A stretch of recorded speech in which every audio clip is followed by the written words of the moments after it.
different acid-base concepts. First, Arrhenius concept of acid and base.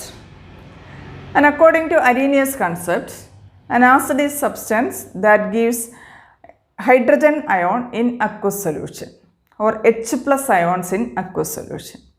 Aqueous solution le H plus ne തരുന്നതിന് acid എന്ന് പറയും.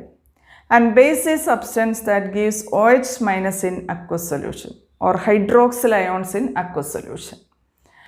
Aqueous solution le OH minus ne തരാൻ പറ്റുന്ന substance എന്ന് പറയും base എന്ന് പറയും.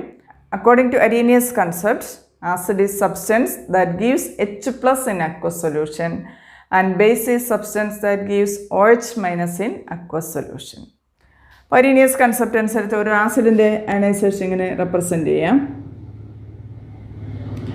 Suppose HX represents an acid. HCl, HBr ഒക്കെ HX ഒരു ജനറൽ ആസിഡിനെ HX എന്ന് റെപ്രസെൻ്റ് ചെയ്യാം. HXൻ്റെ അക്വസ് സൊല്യൂഷനിൽ അത് അയണൈസ് ചെയ്ത് H plus aqueous and X minus aqueous അതിൻ്റെ അയോൺസ് ആയിട്ട് സെപ്പറേറ്റ് ചെയ്യുന്നു, H പ്ലസും X മൈനസും. അപ്പോൾ ഇവിടെ H പ്ലസിനെ തരുന്നതുകൊണ്ട് HX എന്താണ്? ഒരു ആസിഡാണ്. അതാണ് അരീനിയസ് കൺസെപ്റ്റ് അനുസരിച്ച് acid is substance that gives H plus. Plus is similar to a proton. ഹൈഡ്രജനിൽ ഒരു ഇലക്ട്രോണേ ഉള്ളൂ, ആ ഒരു ഇലക്ട്രോൺ റിമൂവ് ചെയ്താലാണ് അത് H പ്ലസ് ആവുക. അപ്പോൾ H പ്ലസ് എന്താണ്? ഒരു പ്രോട്ടോണിന് തുല്യമാണ്, കാരണം അതിലൊരു പോസിറ്റീവ് ചാർജ് മാത്രമേ ഉള്ളൂ, ഇലക്ട്രോൺ ഇല്ല. So it is similar to a proton. അപ്പോൾ H പ്ലസിന് പകരം നമ്മൾ പ്രോട്ടോൺ എന്ന് പറയാറുണ്ട്. So H plus is similar to a proton and it combines with water. H plus കുറച്ചുകൂടി സ്റ്റേബിൾ ആയിട്ട് എക്സിസ്റ്റ് ചെയ്യുന്നത് അത് വാട്ടറുമായി ചേർന്ന് H3O പ്ലസ് ആയിട്ട് എക്സിസ്റ്റ് ചെയ്യും. അപ്പോൾ ഈക്വിലിബ്രിയത്തിനെ നമുക്ക് ഇങ്ങനെയും റെപ്രസെൻ്റ് ചെയ്യാം. HX അക്വസ് വാട്ടറുമായി ചേർന്ന് എന്താണ്, ഇതിനകത്ത് നിന്ന് H പ്ലസിനെ റിമൂവ് ചെയ്യും. Then X minus aqueous, H plus പോലെ ബാക്കി X minus aqueous and H plus formed. ഇവിടെ നിന്ന് റിലീസ് ചെയ്യുന്ന H പ്ലസ് വാട്ടറുമായി ചേർന്ന് H3O പ്ലസ് ആവും. H2ഓയുടെ കൂടെ ഒരു H പ്ലസും കൂടി ചേർന്ന് H3O പ്ലസ് ആവും. H2ഓയുടെ ഷേപ്പ് എന്തായിരുന്നു? ബെൻഡ് ഷേപ്പാണ് അല്ലേ? ഇങ്ങനെ ഒരു ബെൻഡ് ഷേപ്പാണ് H2ഓയ്ക്കുള്ളത്. രണ്ട് ലോൺ പെയർസും ഉണ്ട്. അപ്പോൾ ഇതിലേക്ക് ഈ H പ്ലസ് അൺസ്റ്റേബിളാണ്, അപ്പോൾ അത് വാട്ടറുമായി ചേർന്ന് കുറച്ചുകൂടി സ്റ്റേബിളായി എക്സിസ്റ്റ് ചെയ്യും. എങ്ങനെയാണ്? ഇതിലേക്ക് ഒരു H പ്ലസും കൂടി വന്നാൽ ഈ ഒരു ലോൺ പെയറിൽ ഉപയോഗിച്ച് H പ്ലസ് ഇതിലേക്ക് ബോണ്ട് ചെയ്യും. അപ്പോൾ ഇതിലേക്ക് ഒരു H പ്ലസ് ആഡ് ചെയ്താൽ ഒരു ഹൈഡ്രജനും കൂടി ഈ ഒരു ലോൺ പെയർ ഉപയോഗിച്ച് ഹൈഡ്രജൻ ഇതിലേക്ക് ബോണ്ട് ചെയ്യും. അപ്പോൾ എന്താവും? പക്ഷേ ഓക്സിജനിൽ മാത്രമുണ്ടായിരുന്ന ഇലക്ട്രോണാണ് ഈ OH ബോണ്ട് ആയി വരിക. അപ്പോൾ ഓക്സിജൻ ഒരു പോസിറ്റീവ് ചാർജ് ഡെവലപ്പ് ചെയ്യും. This is H3O plus. H3O plus, that is called hydronium ion. അതിൻ്റെ ഷേപ്പ് എന്താ? ഹൈഡ്രോണിയം അയോണിൻ്റെ H2O ഒരു H പ്ലസിനെയും കൂടി സ്വീകരിച്ച് H3O പ്ലസ് ആവും. അതിൻ്റെ ഷേപ്പ് എന്താണ്? ഷേപ്പ് നമ്മൾ പറയുന്നത് VSEPR തിയറി വെച്ചിട്ടാണ്. എന്താണ്? ഇവിടെ 3 ബോണ്ട് പെയറും ഒരു ലോൺ പെയറും ഉണ്ട്. അപ്പോൾ ഷേപ്പ് എന്താണ്? Pyramidal shape. NS3 ഒക്കെ പോലെയുള്ള ഷേപ്പാണ് ഹൈഡ്രോണിയം അയോണുള്ളത്, പിരമിഡൽ ഷേപ്പ്. അപ്പോൾ H പ്ലസ് വാട്ടറുമായി ചേർന്ന് എക്സിസ്റ്റ് ചെയ്യുക H3O പ്ലസ് ആയിട്ടാണ്. അപ്പോൾ നമ്മൾ ഈ രണ്ട് ടേംസും ഉപയോഗിക്കാറുണ്ട്. ഒന്നെങ്കിൽ H പ്ലസ് എന്ന് എഴുതാം, അല്ലെങ്കിൽ H3O പ്ലസ് എന്ന് എഴുതാം. രണ്ടിനും ഒരേ മീനിങ് ആണ്. H പ്ലസ് കുറച്ച് വാട്ടറുമായി ചേർന്ന് കുറച്ചുകൂടി സ്റ്റേബിളായി H3O പ്ലസ് ആയി എക്സിസ്റ്റ് ചെയ്യുന്നു. So this is the ionisation of acid. Acid is substance that gives H plus in aqueous solution. അതുപോലെ ബേസ് എന്താണ്? MOH represents a base. It dissociates into M plus aqueous. In aqueous solution, it dissociates into M plus and OH minus. Hydroxyl ion. OH minus നെ hydroxyl ion എന്ന് പറയും. അപ്പം ഇത് ബേസാണ്. Base aqueous സൊല്യൂഷനിൽ ionise ചെയ്ത് M പ്ലസും OH മൈനസും ആവും. ഹൈഡ്രോക്സിൽ അയോണിന് തരുന്ന സബ്സ്റ്റൻസിനാണ് ബേസ് എന്ന് പറയാം. അരീനിയസ് കൺസെപ്റ്റ് അനുസരിച്ച് substance that gives OH minus in aqueous solution, that is called base. That is the Arrhenius concept of acid and base. എന്താണ്? Acid is substance that gives H plus in aqueous solution and base is substance that gives OH minus in aqueous solution. Arrhenius കൺസെപ്റ്റിൻ്റെ ഒരു main drawback എന്ന് പറഞ്ഞാൽ ഇത് aqueous സൊല്യൂഷനിൽ മാത്രമാണ് applicable ആവുക. Aqueous സൊല്യൂഷനിൽ H+ തരുന്നത് ആസിഡും OH- തരുന്നത് ബേസും. So Arrhenius concept is applicable only in aqueous solution.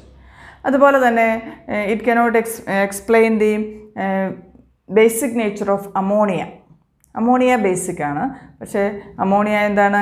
NH3 ആണ്. OH- ഇല്ല അമോണിയയിൽ, അല്ലേ? NH3 ബേസിക് ആണ്, പക്ഷേ അതിൽ OH- ഇല്ല. അപ്പോൾ അമോണിയയുടെ ബേസിസിറ്റി എങ്ങനെയാണത് ബേസിക് ആവുക? That cannot be explain using Arrhenius concept. That is the limitation of അല്ലെങ്കിൽ drawbacks of Arrhenius concept is it is applicable only in aqueous solution and it cannot explain the basicity of substance without OH-. That is Arrhenius concept. Then another concept used to explain acid and base, a better concept is Johannes Bronsted and Thomas Lowry proposed another concept used to explain acid and base. That is called the Bronsted-Lowry concept. And according to this concept, acid is substance that gives H+ or proton, and base is substance that accepts proton. Or we can say acid is proton donor and base is proton acceptor. That is the Bronsted-Lowry concept. Acid is proton donor and base is proton acceptor. Proton എന്താണ്? H+. അപ്പം H+നെ donate ചെയ്യുന്നത് ആസിഡും H+നെ accept ചെയ്യുന്നത് ബേസുമാണ്. Acid is proton donor and base is proton acceptor. Consider this two dissociation equilibriums. First ammonia in water. Ammonia വാട്ടറിൽ add ചെയ്താൽ it forms the following equilibrium. Ammonia വാട്ടറിൽ ആഡ് ചെയ്താൽ NH3 വാട്ടറിൽ നിന്നും ഒരു പ്രോട്ടോണിനെ സ്വീകരിക്കുന്നു. NH3 accepts a proton forming NH4+. ഒരു H+നെ സ്വീകരിച്ചാൽ അത് എന്തായിട്ട് മാറും? NH4+ ആവും. അപ്പോൾ വാട്ടറിൽ എന്താ ചേഞ്ച് വന്നു? വാട്ടറിൽ നിന്നും H+ പോയാൽ പിന്നെ OH- ഉണ്ടാവും. So there exist an equilibrium between NH3, H2O, NH4+ and OH-. അപ്പോൾ നമുക്കിവിടെ അമോണിയ എന്താണ്? ബ്രോൺസ്റ്റഡ് കൺസെപ്റ്റ് അനുസരിച്ച് അമോണിയ എന്താണ്? That accepts a proton from water. വാട്ടറിൽ നിന്നൊരു പ്രോട്ടോണിനെ സ്വീകരിക്കുന്നു. So that is a base. അമോണിയയുടെ ബേസിക് നേച്ചർ നമുക്ക് ഈ കൺസെപ്റ്റ് ഉപയോഗിച്ച് പറയാം. Ammonia accepts a proton from water, so it is a base. വാട്ടറോ? വാട്ടർ ഇവിടെ എന്തായിട്ട് ആക്ട് ചെയ്യുക? വാട്ടറിൽ നിന്നാണ് പ്രോട്ടോണിനെ സ്വീകരിക്കുക. അപ്പോൾ proton ഡോണറാണ് water. So here water is acting as a proton donor or acid. Water ഇവിടെ ഒരു ആസിഡായിട്ട് ആക്ട് ചെയ്യുന്നു. ഇനി ഇതിൻ്റെ റിവേഴ്സ് റിയാക്ഷൻ എടുത്താൽ ഇക്വിലിബ്രിയത്തിലാണ്. അപ്പോൾ റിവേഴ്സ് റിയാക്ഷൻ എടുത്താൽ എന്താണ്? NH4+ ഒരു എന്തായിട്ട് മാറി? റിവേഴ്സ് റിയാക്ഷനിൽ NH3 ആയി മാറി by donating a proton. NH4+ നിന്നും ഒരു പ്രോട്ടോണിനെ കൊടുത്താൽ അത് NH3 ആയി മാറും. So NH4+ is proton donor or acid. But about OH-. OH- ഇതിൽ നിന്നും ഒരു പ്രോട്ടോണിനെ സ്വീകരിച്ചാണ് വാട്ടറായിട്ട് മാറുക. So OH- is proton acceptor or base. ഒരു ബേസും ആസിഡും കൂടി ചേർന്ന് വേറൊരു ആസിഡും ബേസും ആവുന്നു. അല്ലെങ്കിൽ there exist an equilibrium between base and acids. HX ഏതെങ്കിലും ഒരു ആസിഡ് അത് വാട്ടറിൽ ആഡ് ചെയ്താൽ ഇതുപോലെ ഇക്വിലിബ്രിയം ഫോം ചെയ്യും. ഇവിടെ HX എന്താണ്? പ്രോട്ടോണിനെ ഡൊണേറ്റ് ചെയ്യുന്നു വാട്ടറിലേക്ക്. So that is acid. H2O ഇതിൽ നിന്നും പ്രോട്ടോണിനെ സ്വീകരിക്കുന്നു. H3O+ ആവുന്നു. So that is base. H2O is base. Reverse റിയാക്ഷനിലോ X- എന്തായിട്ടാണ് മാറുക? HX by accepting a proton, that is base. H3O+ഓ H2O ആയിട്ട് മാറുന്നു by donating a proton. So that is acting as acid. അപ്പോൾ ഈ രണ്ട് ഇക്വിലിബ്രിയത്തിലും ആസിഡും ബേസും റിയാക്ട് ചെയ്ത് പുതിയ ആസിഡും ബേസുമായിട്ട് മാറുന്നു, അല്ലെങ്കിൽ അതിനിടയിൽ ഇക്വിലിബ്രിയം എസ്റ്റാബ്ലിഷ് ചെയ്യുന്നു. അപ്പോൾ ഈ ഫസ്റ്റ് ഇക്വിലിബ്രിയം എടുത്താൽ NH3-ഉം NH4+ഉം a base and its pair, അല്ലെങ്കിൽ ഈ ബേസ് ഒരു പ്രോട്ടോണിനെ സ്വീകരിച്ചിട്ടുണ്ടാകുന്ന ആസിഡ് ഏതാണ്? NH4+. NH3 ആൻഡ് NH4+. NH3 ബേസാണ്, NH4+ ആസിഡാണ്. ഇതെന്താണ്? NH3-ഉം NH4+ഉം they are called conjugate pairs.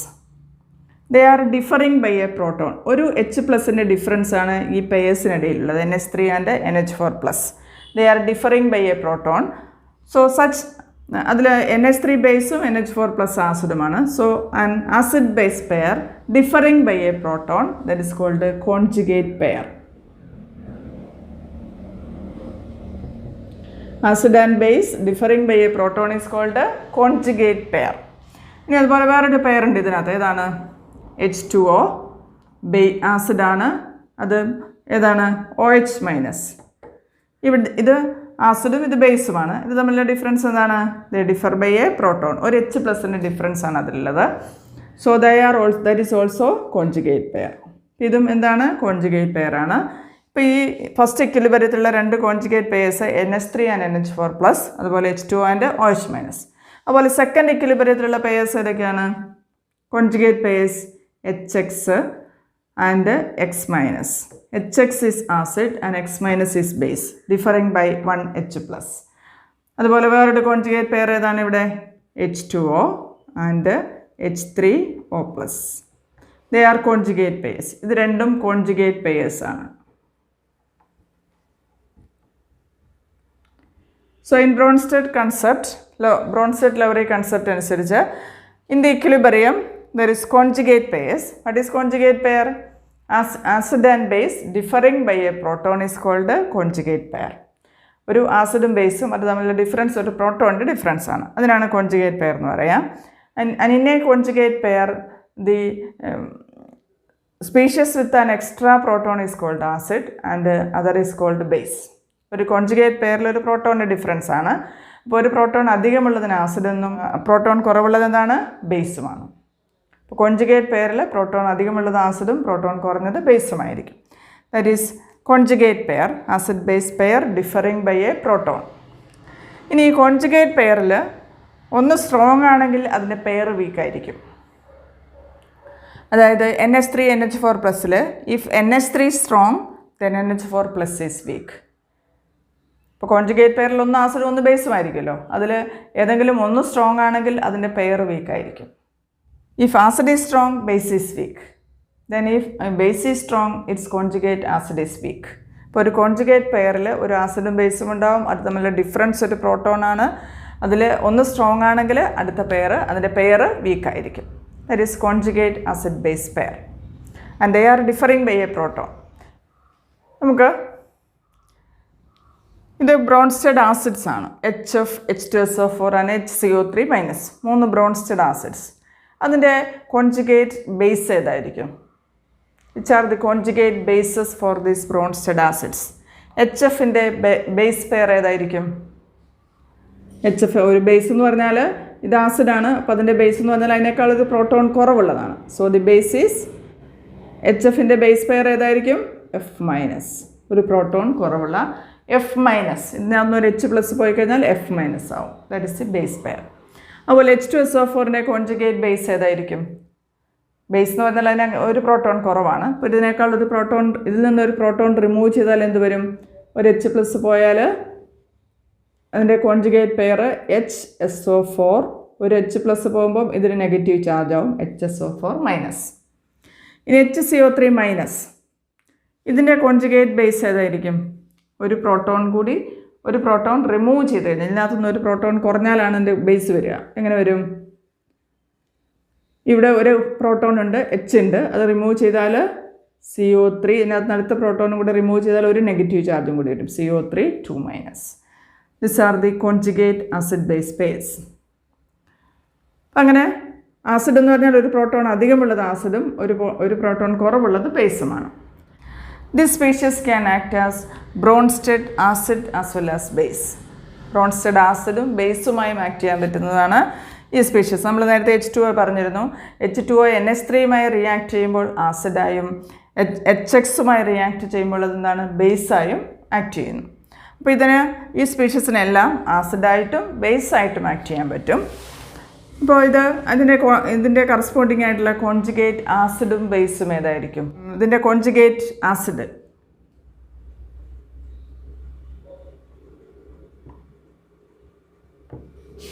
then conjugate base for this species. This species can act as acid as well as base. ഇനി അതിൻ്റെ കറസ്പോണ്ടിങ് ആയിട്ടുള്ള കോൺജുഗേറ്റ് ആസിഡ് ഏതായിരിക്കും? ആസിഡ് എന്ന് പറഞ്ഞാൽ ഇതിലേക്ക് ഒരു പ്രോട്ടോൺ കൂടി ആഡ് ചെയ്താൽ കിട്ടുന്നതാണ് ആസിഡ്, അല്ലേ? നേരെ ഇതൊരു ബേസായി ആക്ട് ചെയ്യും. അപ്പോൾ ഒരു പ്രോട്ടോൺ ആഡ് ചെയ്താൽ എന്ത് വരും? H2 ഒരു പ്രോട്ടോൺ ആഡ് ചെയ്താൽ H3O+ ആവും. That is a conjugate acid. ഇനി ഇതിൻ്റെ കോൺജുഗേറ്റ് ബേസ് ഏതായിരിക്കും? ഇതിൻ്റെ കോൺജുഗേറ്റ് ബേസ് എന്ന് പറയുമ്പോൾ അവിടെ ഏതൊരു ആസിഡായിട്ട് ആക്ട് ചെയ്യും. ഇതിനകത്തുനിന്നും ഒരു H+ പോയാൽ എന്ത് വരും? H2ൽ നിന്ന് ഒരു H+ പോയാൽ അതിൻ്റെ കോൺജുഗേറ്റ് ബേസ് വരും. ഏതാണ്? H+ പോയാൽ പിന്നെ OH-. ഒരു ഹൈഡ്രജൻ പോയി OH- ആയി. That is a conjugate acid of H2O is H3O+ and conjugate base of H2O is OH-. അപ്പോൾ H2Oക്ക് ആസിഡായിട്ടും ബേസായിട്ടും ആക്ട് ചെയ്യാം. അതുപോലെ HCO3-, it can act as acid as well as base. ഇതിൻ്റെ conjugate acid ഏതായിരിക്കും? Acid എന്ന് പറയുമ്പോൾ ഒരു proton കൂടി കൂട്ടുക. ഇതിലേക്ക് ഒരു പ്രോട്ടോൺ കൂടി ആഡ് ചെയ്താൽ എന്ത് വരും? H+ ആഡ് ചെയ്താൽ ഈ നെഗറ്റീവ് ചാർജ് ക്യാൻസലാവും. H2CO3. That is a conjugate acid. ഇനി കോൺജുഗേറ്റ് ബേസ് എന്ന് പറഞ്ഞാൽ എന്താ? അതിൽ നിന്നൊരു പ്രോട്ടോൺ കൂടി റിമൂവ് ചെയ്യുക. അപ്പോൾ എന്തായിട്ട് മാറും? CO3(2-). Conjugate base is CO3(2-). അതുപോലെ HSO4- can act as acid as well as base. അപ്പോൾ ഇതിൻ്റെ കോൺജുഗേറ്റ് ആസിഡ് കാണാൻ അതിലേക്ക് ഒരു H+ കൂടി ആഡ് ചെയ്യുക. ബേസ് കാണാൻ അതിൽ നിന്നും ഒരു H+ റിമൂവ് ചെയ്യുക. ഒരു H+ കൂടി ആഡ് ചെയ്താൽ എന്ത് വരും? H2SO4. ആ നെഗറ്റീവ് ചാർജ് ക്യാൻസലാവും. ഇനി ഒരു H+നെ ഇവിടെ നിന്ന് റിമൂവ് ചെയ്താൽ കോൺജുഗേറ്റ് ബേസ് കിട്ടും. അപ്പോൾ എന്തായിട്ട് മാറും? H+ കൂടി പോയാൽ SO4(2-). NH3യിൽ എന്താണ്? ഒരു പ്രോട്ടോണും കൂടി ഇതിൽ നിന്നൊരു പ്രോട്ടോൺ കൂടി ആഡ് ചെയ്താൽ അത് എന്തായിട്ട് മാറും? കോൺജുഗേറ്റ് ആസിഡ് ആവും. എന്താണ്? ഇതിൻ്റെ കോൺജുഗേറ്റ് ആസിഡ് ഒരു പ്രോട്ടോൺ കൂടി വന്നാൽ NH4+. ബേസ് എന്ത് വരും? ഇതിൽ നിന്നൊരു പ്രോട്ടോൺ റിമൂവ് ചെയ്താൽ NH2-. So this species can act as acid as well as base. In conjugate acid one proton is added and when they are acting as conjugate base by removing a proton. That is Bronsted-Lowry concept of acid and base. Acid is proton donor and base is proton acceptor. And an acid and base pair differing by a proton is called the conjugate pair. In a conjugate pair, the species with an extra proton is acid and the other is base. And if one is strong, then the other is weak. Then the third concept of acid and base, that is called the Lewis concept of acid and base.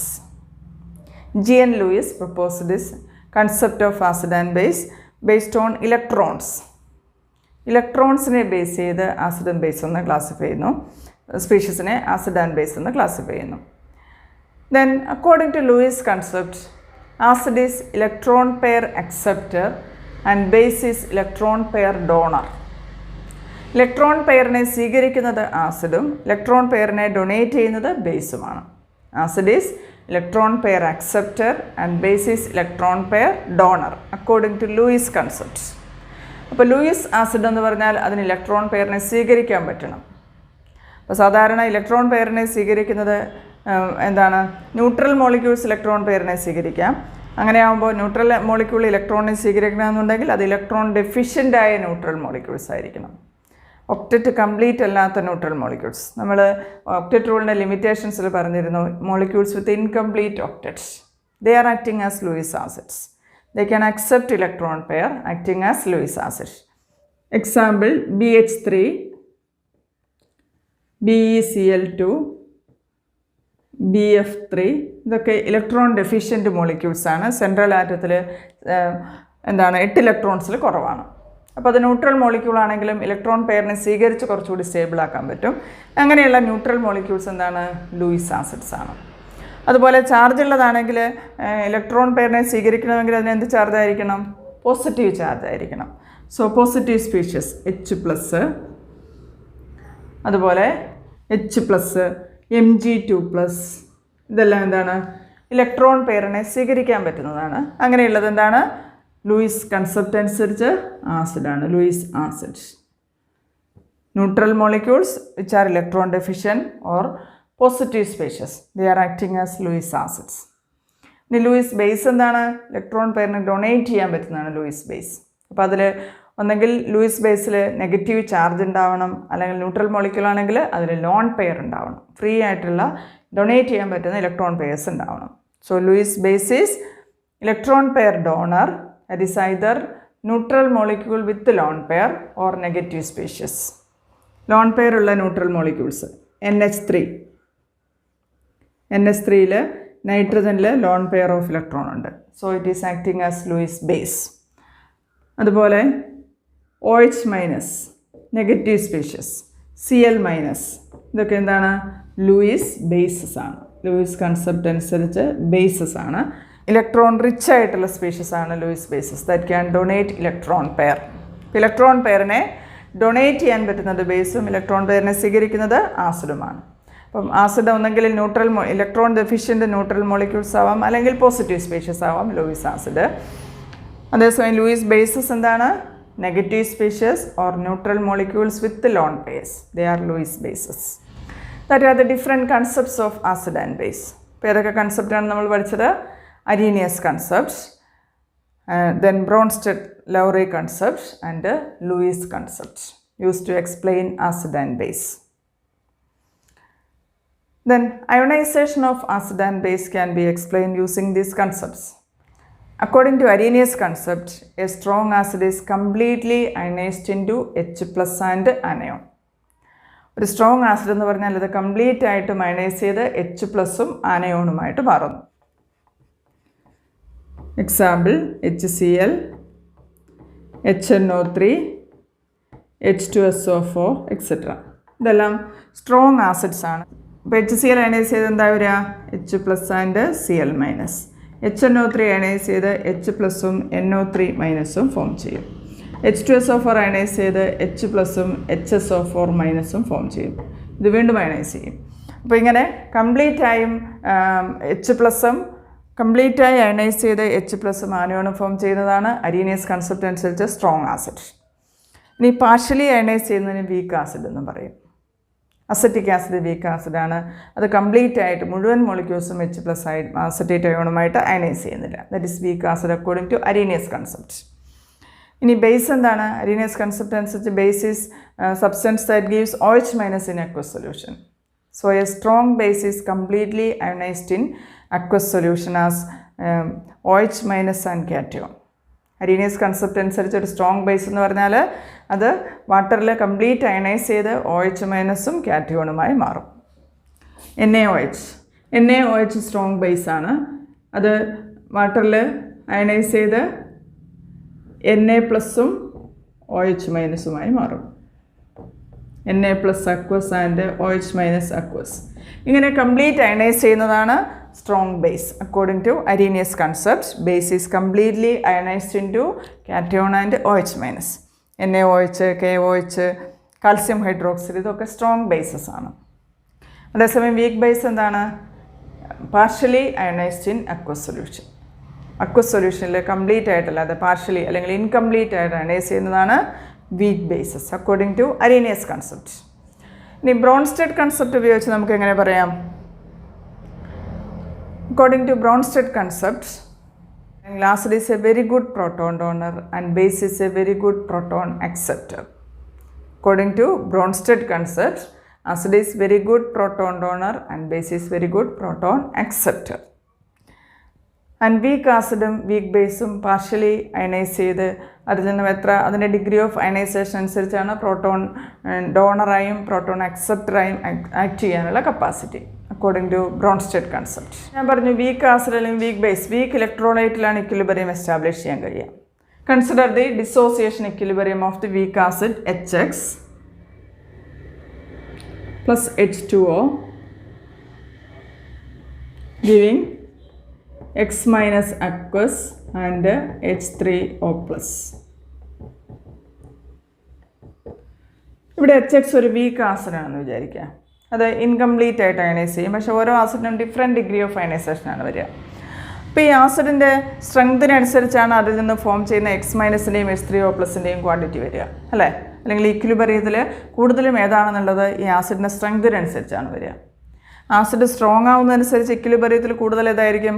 Strong എന്ന് പറഞ്ഞാൽ അത് complete ionise ചെയ്യും, ionisation കൂടും. അപ്പോൾ ഈ acid strong ആവുന്നതനുസരിച്ച് അത് കൂടുതലും ionise ചെയ്ത് X മൈനസും H3O പ്ലസും ഫോം ചെയ്യും.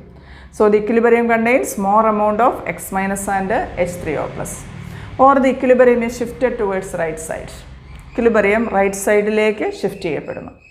As acid becomes more and more stronger, the equilibrium is shifted towards right side. That means equilibrium contains more amount of ions than that of the acid. ഇനി acid weak ആണെങ്കിലോ അത് വളരെ കുറച്ച് ionise ചെയ്യൂ. And equilibrium contains mainly the unionised acid. മനസ്സിലാവുന്നുണ്ടോ? ഈ ആസിഡിൻ്റെ സ്ട്രെങ്തിനനുസരിച്ചാണ് ഇക്വിലിബ്രിയത്തിൽ കൂടുതലും ഏതാണ്, അല്ലെങ്കിൽ ഇക്വിലിബ്രിയം കോൺസ്റ്റൻ്റ് ഒക്കെ ആസിഡിൻ്റെ സ്ട്രെങ്തിനനുസരിച്ച് വരും. ആസിഡ് സ്ട്രോങ് ആണെങ്കിൽ അത് കൂടുതലായി അയണൈസ് ചെയ്ത് അയോൺസാണ് ഇക്വിലിബ്രിയത്തിൽ കൂടുതലുണ്ടാവുക. അതിനാണ് പറയുക equilibrium is shifted towards right side. ഇനി ആസിഡ് വീക്ക് ആണെങ്കിലോ equilibrium contains mainly the unionised acid. So the equilibrium is shifted towards the weak acid side. അല്ലെങ്കിൽ നമുക്ക് പൊതുവെ പറയാം ionic equilibrium, the equilibrium is always shifted towards the weaker side. Equilibrium എപ്പോഴും weaker സൈഡിലേക്കാണ് shifted ആവുക. പറഞ്ഞാൽ എന്താണ്? ഇപ്പോൾ ഇവിടെ HX സ്ട്രോങ് ആവുന്നതനുസരിച്ച് അത് കൂടുതൽ അയണൈസ് ചെയ്ത് X- H3O+ ഉണ്ടാവും. ഞാൻ നേരത്തെ പറഞ്ഞു ഇത് ഒരു ആസിഡ് സ്ട്രോങ് ആണെങ്കിൽ അതിൻ്റെ കോൺജുഗേറ്റ് പെയർ വീക്ക് ആയിരിക്കും. HX സ്ട്രോങ് ആണെങ്കിൽ അതിൻ്റെ പെയർ ഏതാണ്? X-, that is week. So if HX is stronger, X- is week. അപ്പോൾ HXൻ്റെ സ്ട്രെങ്ത് കൂടുന്നതനുസരിച്ച് അത് കൂടുതൽ അയണൈസ് ചെയ്ത് വീക്കായിട്ടുള്ള X- ഫോം ചെയ്തുകൊണ്ടിരിക്കും. So the equilibrium contains the weaker ions. അല്ലെങ്കിൽ വീക്കർ സൈഡിൽ എന്താണ് ഇക്വിലിബ്രിയത്തിൽ കൂടുതലുണ്ടാവുക. സ്ട്രോങ് ആയിട്ടുള്ളത് എപ്പോഴും അയണൈസ് ചെയ്തുകൊണ്ടിരിക്കും. So the equilibrium is always shifted towards the weaker side. Okay, അത് മനസ്സിലായോ? ആസിഡോ ബേസോ എടുത്താൽ അതിൻ്റെ സ്ട്രെങ്തിനനുസരിച്ചാണ് അതിൻ്റെ അയണൈസേഷൻ വരിക. അപ്പോൾ ആസിഡും ബേസും സ്ട്രോങ് ആവുന്നതനുസരിച്ച് അത് കൂടുതൽ അയണൈസ് ചെയ്യും. അപ്പോൾ ഇക്വിലിബ്രിയത്തിൽ കൂടുതലും അയോൺസ് ആയിരിക്കും ഉണ്ടാവുക. So the equilibrium acid strong ആണെങ്കിൽ അതിൻ്റെ ion വീക്കാണ്. So the equilibrium is always shifted towards the weaker side, or equilibrium contains more amount of weaker part. അതാണ് വീക്കർ സൈഡിലേക്ക് ഷിഫ്റ്റ് ചെയ്യാന്ന് പറഞ്ഞ അർത്ഥം. ഇക്വിലിബ്രിയത്തിൽ എപ്പോഴും എന്താണ്? വീക്കർ പാർട്ടാണ് കൂടുതലുണ്ടാവുക. കാരണം ഇവിടെ സ്ട്രോങ് എന്ന് പറയുന്നത് എന്താണ്? സ്ട്രെങ്ത് എന്ന് പറയുന്നത് എന്താണ്? എത്ര അയണൈസ് ചെയ്തു എന്നുള്ളതാണ്. അപ്പോൾ സ്ട്രോങ് ആവുന്നതനുസരിച്ച് അത് കൂടുതൽ അയണൈസ് ചെയ്ത് വീക്കായ അയോൺസായി മാറിക്കൊണ്ടിരിക്കും. So the equilibrium is always containing weaker part, more amount of weaker part. So the equilibrium is always shifted towards the weaker side. So as it become more and more stronger, equilibrium is shifted towards the right, or it contains more amount of ions. Okay, അതുപോലെ തന്നെ ബേസിൻ്റെ ഇക്വിലിബ്രിയത്തിലും base strong ആവുന്നതനുസരിച്ച് ഇക്വിലിബ്രിയത്തിൽ കൂടുതലും അതിൻ്റെ ions ആയിരിക്കും ഉണ്ടാവുക. അപ്പോൾ base strong ആണെങ്കിൽ അതിൻ്റെ ion വീക്കായിരിക്കും. അപ്പം അയോൺസാണ് കൂടുതലും ഇക്വിലിബ്രിയത്തിൽ ഉണ്ടാവുക. That is ionisation of weak acid and base. Weak ആസിഡിനെയും വീക്ക് ബേസിനെയും അയണൈസേഷനിൽ ഇക്വിലിബ്രിയം ഫോം ചെയ്യും. ഇക്വിലിബ്രിയത്തിൽ കൂടുതലും എന്തായിരിക്കും ഉണ്ടാവുക? വീക്കർ പാർട്ടായിരിക്കും. ആസിഡ് വീക്കാണെങ്കിൽ ഇക്വിലിബ്രിയത്തിൽ കൂടുതലും ആസിഡാണ് ഉണ്ടാവുക. ഇനി ആസിഡിൻ്റെ സ്ട്രെങ്ത് കൂടുന്നതനുസരിച്ച് ഇക്വിലിബ്രിയത്തിൽ കൂടുതലും എന്താണ്? അതിൻ്റെ അയോൺസ് ആയിരിക്കും ഉണ്ടാവുക. അതുപോലെ ബേസ് വീക്കാണെങ്കിൽ ഇക്വിലിബ്രിയത്തിൽ കൂടുതലും വീക്ക് ബേസ് ആയിരിക്കും ഉണ്ടാവുക. അതേസമയം ബേസ് സ്ട്രോങ് ആവുന്നതനുസരിച്ച് ഇക്വിലിബ്രിയത്തിൽ കൂടുതലും അതിൻ്റെ അയോൺസ് അത് വീക്കായിരിക്കും. അയോൺസ് വീക്കായിരിക്കും. അപ്പോൾ ഇക്വിലിബ്രിയത്തിൽ കൂടുതലും വീക്കർ അയോൺസ് ആയിരിക്കും ഉണ്ടാവുക. So the equilibrium is always shifted towards a weaker side, either acid or base. Okay, അപ്പോൾ നമ്മളിന്ന് എന്തൊക്കെയാണ് പഠിച്ചത്? ആസിഡ് ബേസിൻ്റെ ഡിഫറെൻറ്റ് കൺസെപ്റ്റ്സ് ഏതൊക്കെയാണ്? Arrhenius concept, Bronsted Lowry concept and Lewis concept of acid and base. അതുപോലെ ionisation of weak acid and weak base. The ionization is always shifted towards, equilibrium is always shifted towards the weaker part. Okay, ഇതിൻ്റെ ബാക്കി ionic ഇക്വിലിബ്രിയത്തിൻ്റെ ബാക്കി section വരെ നമുക്ക് അടുത്ത ക്ലാസ്സിൽ കാണാം. Okay, thank you.